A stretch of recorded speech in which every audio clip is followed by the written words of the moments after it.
In college, I didn't know how to deal with my problems. I didn't know how to handle my depression. And I would try to hook up with girls. I would drink. I would party. That still wasn't fixing the problem. There was still something that was missing. One night in my apartment, I felt this really overwhelming feeling of anxiety. Very, very dark, very hard-pressed.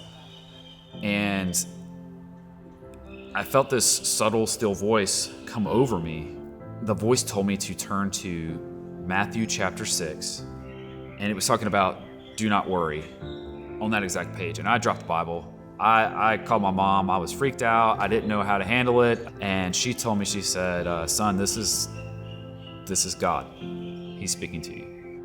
It made me realize that there was something greater than myself out there. I just didn't believe it all the way. I didn't believe that there was still that higher power. I wasn't sure how to take it. After college, I started my own business. During that time, I was still struggling with depression, anxiety, and I felt like there was something more than what I was doing. I decided to actually join the fire department. I tried to surround myself with all these good people. I was trying to better myself. However, I still felt like there was something missing. There was still something that was calling me. It wasn't enough. Working at the fire department, I found myself surrounded by a lot of people who needed my help. I found myself surrounded by people who were dying.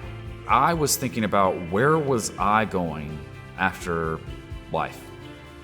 Was there more to life than what I had imagined? Where am I going after my death?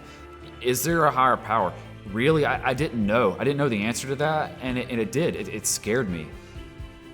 I've been going to church for about a year, and I began dating this girl, and she was a very strong Christian. I was very upset one day, and I called her on the phone, and I felt like something was trying to sway me over more so to basically righteousness than anything I'd ever felt before.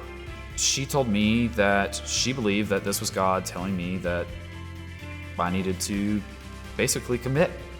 And I did. I got down on my knees and I literally confessed right then and there that God was my Savior and that I was in no way, shape, or form going to turn my back on Him anymore, because I had done it so much that I just said, I'm not doing it anymore. It's time for a change. When I realized that someone sacrificed his own son so that we could continue to live and be forgiven, there was no reason for me to have the worry. There was no reason for me to have the self-doubt. There was no reason for me to do any of these things anymore, because I had the love of Christ. It was no longer me by myself. It was me handing everything over to Him.